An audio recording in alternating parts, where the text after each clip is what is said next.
4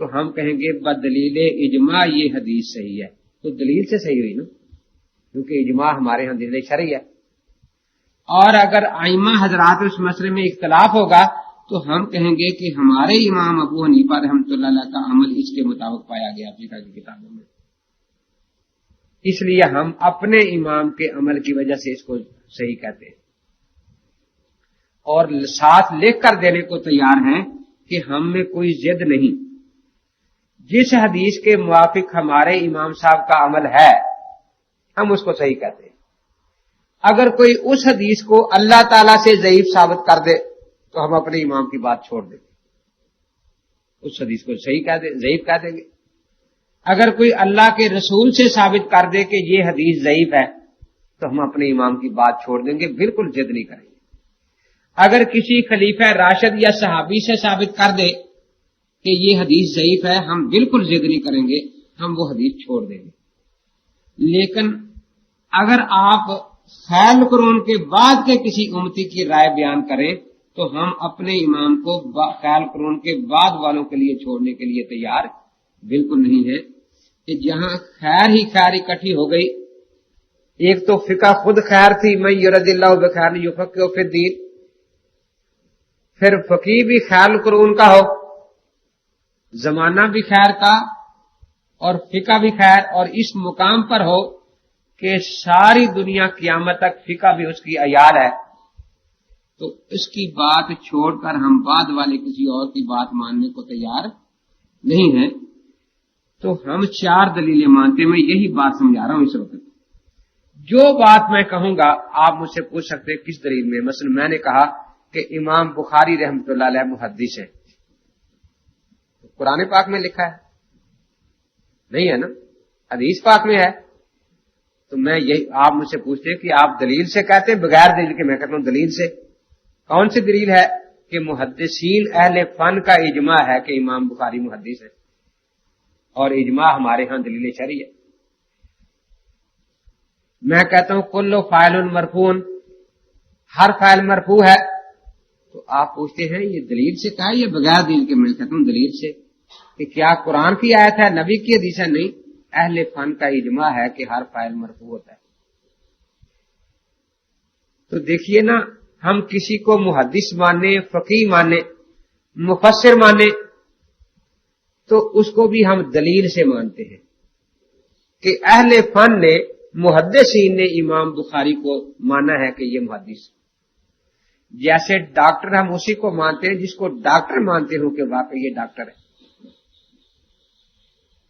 کسی طریقے یہی وجہ ہے کہ ہم مودودی کو مفسر نہیں مانتے، کیونکہ مودودی کو کسی صاحب فن، تفسیر کے فن والے نے مفسر نہیں کہا، ان پڑھ لوگ اس کو مفسر کہتے. اور مفتی محمد شفیع صاحب کو مفسر مانتے ہیں کیونکہ اہل فن مانتے ہیں کہ یہ مفسر ہے. ایک فرق تو یہ ہے. دوسرا فرق کیا ہے تفہیم القرآن میں اور معارف القرآن میں؟ کہ مفتی محمد شفیع صاحب رحمۃ اللہ تعالی علیہ قرآن کی آیت لکھتے ہیں، نیچے ترجمہ لکھتے ہیں، اس پر بھی اکثر حوالہ دیتے ہیں کہ مولانا تھانوی رحمۃ اللہ کا ترجمہ ہے. آگے جو لکھتے ہیں پھر حوالہ دیتے ہیں کہ یہ در منصور میں ہے، یہ قرطبی میں ہے. تو پڑھنے والے کو ساری باتیں الگ الگ نظر آتی ہیں کہ اتنے خدا کا کلام ہے، اتنا مفسر کا کلام ہے. تو وہ مفسر کے کلام کو مفسر کے کلام کی حیثیت سے مانے گا. اس کے برعکس تفہیم القرآن میں سارا ایک ہی انداز ہے، اس لیے وہ جب مودودی کے الفاظ کو بھی اللہ کے الفاظ ہی سمجھے گا نا کہ یہ خدا تعالیٰ کا فرمان ہے. تو یہ جو درجہ بندی ہے یہ ہمارے ہاں تفاسیر میں ہوتی ہے کہ انسان کے کلام کو انسان کا کلام سمجھا جائے. یہ جو بائبل وغیرہ میں تحریف ہوئی، تورات، زبور، انجیل میں، وہاں یہی دھوکہ تھا کہ جو مترجموں کی باتیں تھیں وہ بھی ساری خدا کی باتیں سمجھی جانے لگی، جو حاشیے تھے وہ بھی خدا کی باتیں سمجھی جانے لگی. تو اسی طریقے سے یہ فرق ہے. ہم کہتے ہیں امام ابو حنیفہ رحمۃ اللہ فقیہ ہیں، تو دلیل سے کہتے ہیں یا بغیر دلیل کے؟ دلیل ہے کہ ائمہ فقہا ان کو اپنا امام مانتے ہیں. تو اس لیے ہم صحیح حدیث کی تعریف لکھیں گے. جتنی بھی اصول ہیں، اصول حدیث ہو، اصول فقہ ہو، اصول تفسیر ہو، صرف نحو کے قواعد ہوں، تو دو حصوں میں تقسیم ہوں گے، یا تو اس پر اہل فن کا اتفاق ہے تو ہم بدلیل اجماع ان کو مانیں گے، اور اگر اختلاف ہے تو پھر ہم جس طرف ہماری فقہ حنفی ہمیں رہنمائی کرے گی، جو کہ ہم حنفی ہے نا، اس لیے ہم حنفی اصول کو تسلیم کریں گے، دوسروں کے اصول کو ہم تسلیم نہیں کریں گے۔ ہاں اتنا فرق ضرور کر لیں گے۔ کیا فرق؟ اچھی طرح ذہن میں رکھے، کتاب اللہ، سنت رسول اللہ، اجماع امت، یہ تینوں دلیلیں حجت ملزمہ ہیں۔ جیسے ہم ضروری مانیں گے، دوسروں کو بھی مجبور کریں گے کہ بھئی ان کو مانو، لیکن قیاس حجت ملزمہ نہیں، حجت مطمئنہ ہے۔ قیاس جو ہے اجتہاد اور قیاس، یہ حجت مطمئنہ ہے۔ مجتہد پر اپنے قیاس پر عمل کرنا واجب ہے، دوسرا مجتہد جو ہے اس پر واجب نہیں کہ اس مجتہد کے قیاس کو تسلیم کرے۔ ہاں قیاس پر اسی کے لیے عمل واجب ہے، یا خود مجتہد ہو یا اس نے اس مجتہد کی تقلید کا التزام کر لیا ہو کہ بھی میں نے فلاں مجتہد سے کتاب و سنت سمجھنی، تو ان پر واجب ہوگا اور دوسروں پر واجب۔ تو چار دلیلوں میں سے پہلی دلیل حجت ملزمہ ہے، یہ ہم خود بھی مانیں گے، دوسرے کو بھی مجبور کریں گے کہ مانو، لیکن قیاسی مسائل میں ہم کسی شافعی کو مجبور نہیں کر سکتے کہ تم ابو حنیفہ کا قیاس مانو، کوئی مالکی کسی حنبلی کو مجبور نہیں کر سکتا کہ آپ ضرور امام مالک رحمت اللہ تعالی علیہ کا قیاس مانیں۔ تو چوتھی دلیل جو ہے یہ حجت مطمئنہ ہے۔ تو یہ میں نے چند سوال اور واقعات کی شکل میں آپ کے سامنے رکھے ہیں کہ سب سے پہلے دلیل پر بات ہونی چاہیے۔ اب اسی پر آپ پکڑ لیں تو کوئی ہل ہی نہیں سکتا۔ وہ کہتا ہے میں اہل قرآن ہوں، اچھا جی بہت اچھی بات ہے، تو قرآن پاک میں کہیں نماز کا حکم آیا ہے؟ ہاں نماز کا حکم آیا ہے، کہ میں نے پھر نماز پڑھنی ہے، ذرا مکمل نماز سکھا دو، اور صرف قرآن سے سکھا دو۔ اب وہ قرآن سے مکمل نماز نہیں سکھا سکتا، تو اس سے معلوم ہوا کہ صرف قرآن کا لفظ کہنے کو تو بڑا پیارا ہے، لیکن نماز بھی ہم نہیں پڑھ سکتے صرف قرآن پاک سے۔ میں ایک دن ایک بچے کو تعلیم الاسلام پڑھا رہا تھا، تو دو پروفیسر غیر مقلد 5-6 لڑکے کالج کے ساتھ آ گئے، بیٹھنے سے پہلے کہتے ہیں دیکھو یہی فرق ہے، ان کو لڑکوں کو 2 غیر مقلد تھے، 4 حنفی تھے، ان کو متاثر کر رہے تھے کہ دیکھو بھئی یہی سمجھ لو فرق، ہم سب کچھ بخاری سے لیتے اور یہ تعلیم الاسلام پڑھا رہا ہے، فقہ کی کتاب، ہم سب کچھ بخاری سے لیتے ہیں۔ میں نے کہا پروفیسر صاحب جھوٹ بولے بغیر آپ کی روٹی ہضم نہیں ہوتی، یہ جھوٹ جو ہے آپ بطور چورن استعمال کرتے ہیں تاکہ روٹی کھائی ہضم ہو جائے۔ میں نے جھوٹ بولا؟ میں نے کہا زندگی کا سب سے بڑا جھوٹ یہی ہے جو آپ نے اس وقت بولا میرے سامنے۔ کیسے؟ میں نے کہا بخاری شریف میں کتاب الاذان ہے کہ جی ہاں، کتاب الاذان تو کئی صفحوں پر ہے لیکن اذان اس میں نہیں ہے، آپ نکالے ذرا۔ میں نے تعلیم اسلام سامنے رکھ دی کہ دیکھو اس میں پوری اذان لکھی ہے، 7 ترجمے، اقامت بھی لکھی ہے۔ میں نکال کے دکھاتا ہوں، میں نے بسم اللہ۔ وہ جو پروفیسر تھے ان کو ہم نے عربی بخاری دے دی، طالب علم پھر اردو رکھی تھی وہ دے دی، میں نے کہا نکالو بھائی۔ نکالتے رہے، مل گئی۔ اچھا کیا ملا؟ کہ اذان جو ہے یشفع الاذان یوتر الاقامہ، اذان ڈبل ہونی چاہیے، اقامت اکاری ہونی چاہیے۔ کیا مطلب؟ اذان کہانی ہے تو 2 دفعہ کہا جائے اذان، اور اقامت کہتے 1 دفعہ کہہ دیا جائے اقامت، تو نہیں، کلمات کو دوہرا کرنا ہے۔ میں نے وہ نکالے کہے ہیں بخاری میں،